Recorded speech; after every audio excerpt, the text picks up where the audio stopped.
Bienvenidos a otra emisión de nuestro canal La Voz Reformada. Continuamos con nuestro estudio de la Palabra de Dios.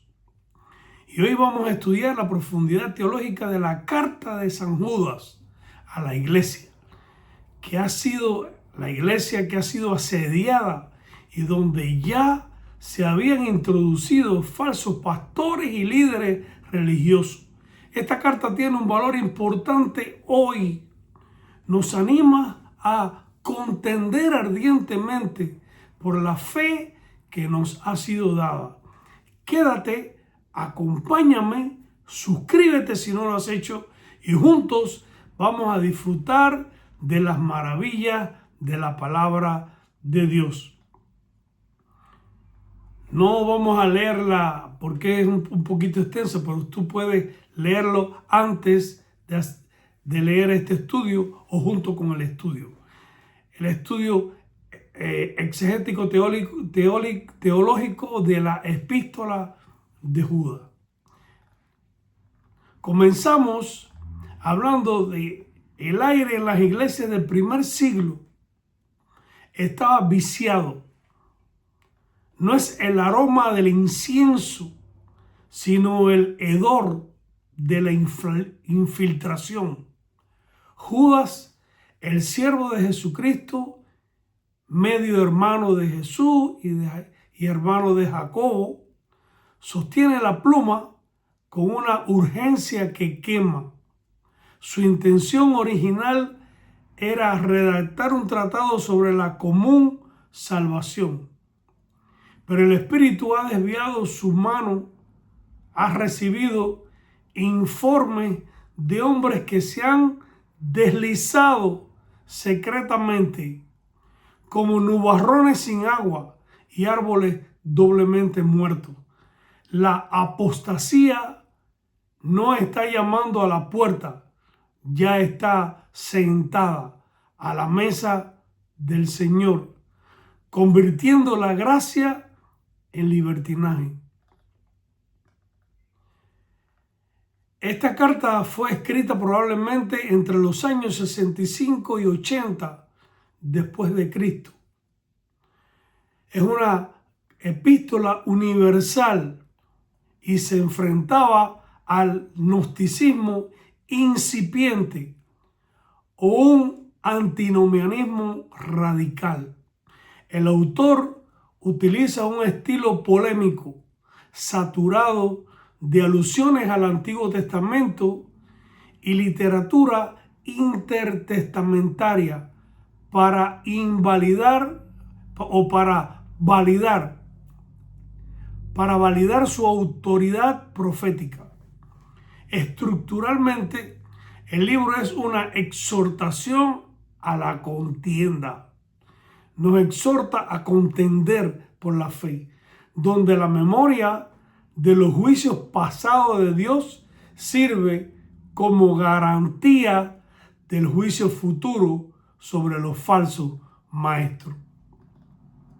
La tesis teológica de esta carta es la preservación de los santos en la fe verdadera es una responsabilidad combativa exigida por Dios ante la infiltración de la apostasía moral y doctrinal. En la exégesis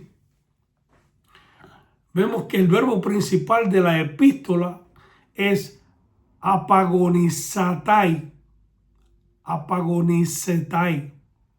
traducido como contender ardientemente. Es un término atlético y militar que implica una agonía de esfuerzo.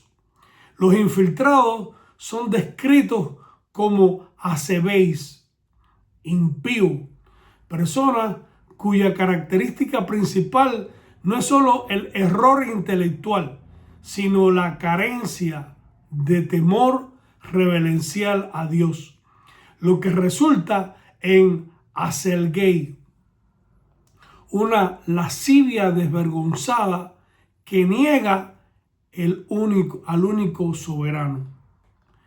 En la conexión cristocéntrica, Judas presenta a Cristo no solo como el Salvador, sino como el Señor y soberano absoluto, despotes. La epístola concluye con una de las doxologías más sublimes del Nuevo Testamento, donde Cristo es aquel que es poderoso para guardaros sin caída. Versículo 24. La seguridad del creyente no descansa en su capacidad de lucha, sino en la fidelidad del mediador que ya ha ejecutado el juicio contra los rebeldes. En el bosquejo homilético lo he dividido en 3 puntos. El primero, el llamado a la milicia por la verdad. El segundo, la anatomía del destino de los apóstatas. Y el tercero, la estrategia de resistencia y doxología de la gracia. Pasamos ahora a la exposición ampliada. En el primer punto, el llamado a la milicia por la verdad. La epístola de Judas comienza con una identidad que redefine la seguridad del creyente en medio del caos. Los destinatarios son descritos como llamados, santificados y preservados en Jesucristo. Esta tríada de gracia establece el fundamento sobre el cual Judas lanza su imperativo: contender por la fe que ha sido una vez dada a los santos. Esta fe no es un sentimiento subjetivo, sino el cuerpo de doctrina apostólica, el depositum fidei, que no admite revisionismo ni actualizaciones culturales. La urgencia de esta contienda nace de una infiltración sigilosa. Hombres que, bajo el pretexto de una libertad mal entendida, pervierten la gracia de Dios para justificar su inmoralidad.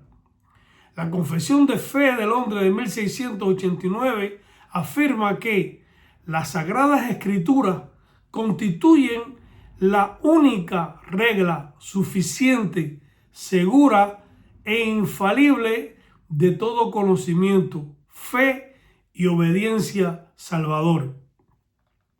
Por lo tanto, cualquier intento de alterar este estándar mediante el libertinaje constituye una rebelión directa contra la soberanía de Cristo. La lucha por la verdad no es opcional, es el mecanismo mediante el cual la Iglesia muestra que realmente reconoce a Jesús como su único dueño y Señor. Una vez establecida la necesidad de la batalla por la ortodoxia, es imperativo desenmascarar el carácter y el final trágico de aquellos quienes intentan corromperla desde adentro. En segundo punto, vemos la anatomía y el destino de los apóstatas.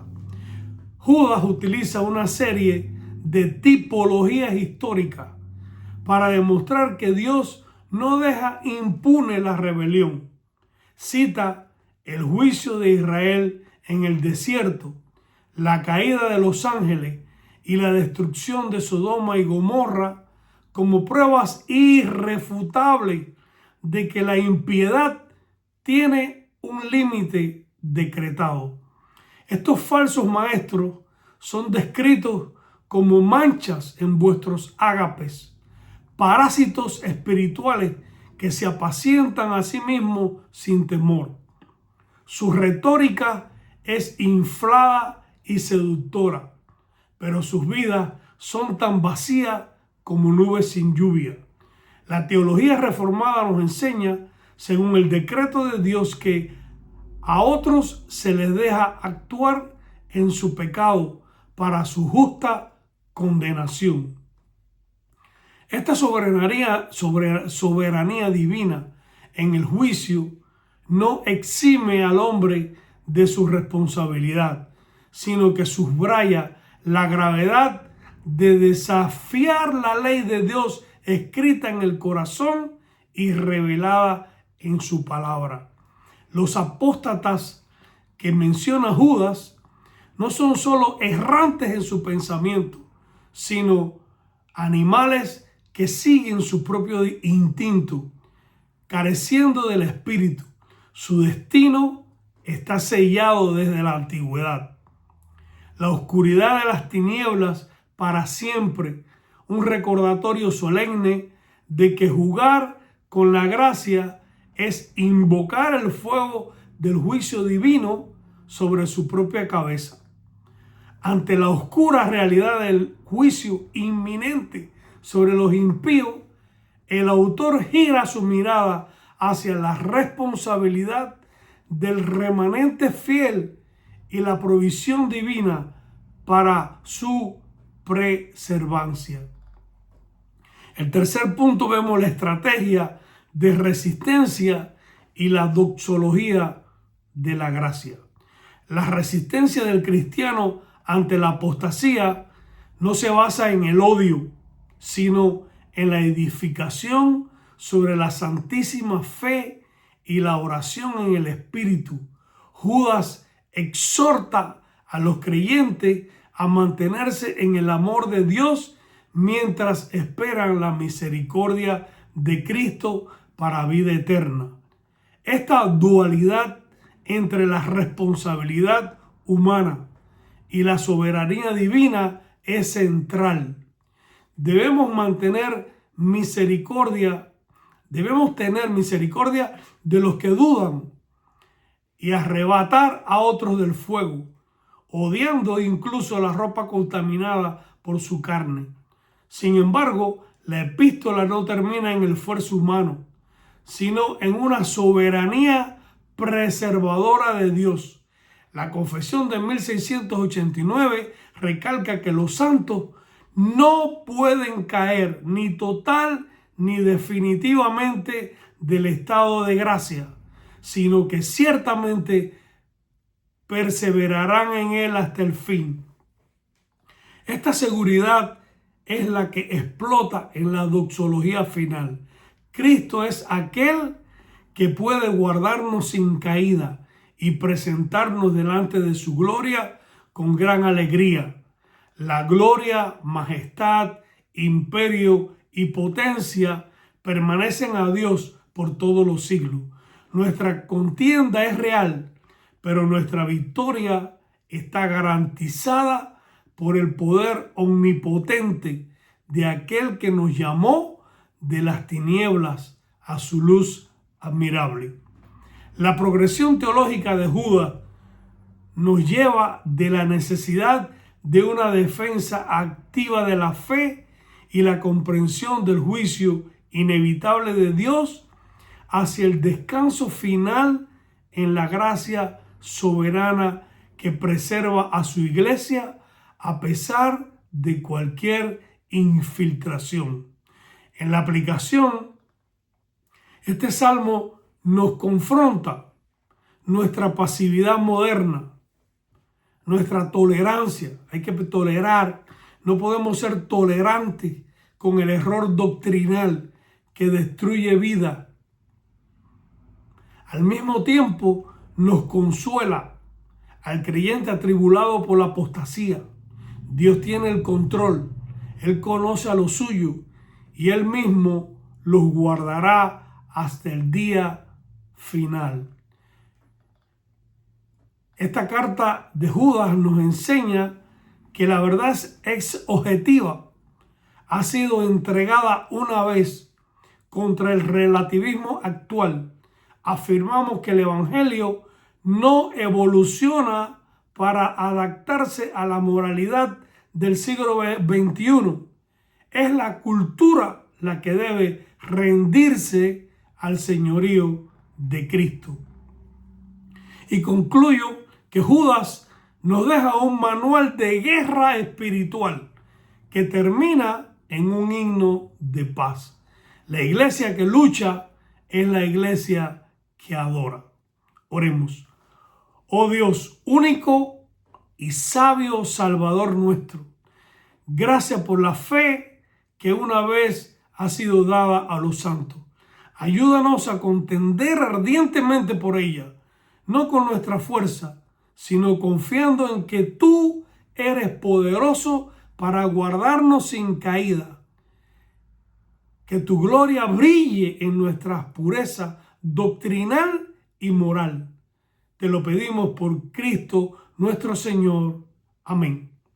Dios te bendiga. Gracias por estar conmigo en otra edición de tu canal La Voz Reformada, tu canal de enseñanza bíblica. Si no te has suscrito, suscríbete. Nos vemos en la próxima edición con el estudio del Salmo 22. Que Dios te bendiga.